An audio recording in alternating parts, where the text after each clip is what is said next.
আলোচিত সমালোচিত content creator Ashraful Alam ওরফে হিরো আলমের উপর দুর্বৃত্তরা হামলা চালিয়েছে। সোমবার রাত আনুমানিক ৯টার দিকে রাজধানীর আফতাবনগরে এই ঘটনা ঘটে।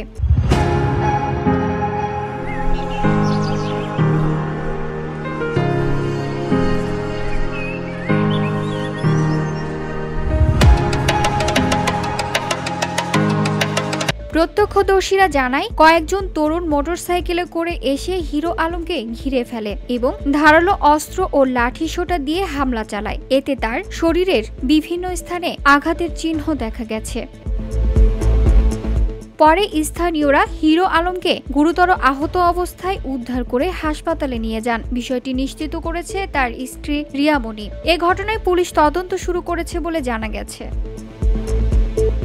VOD Bangla news desk.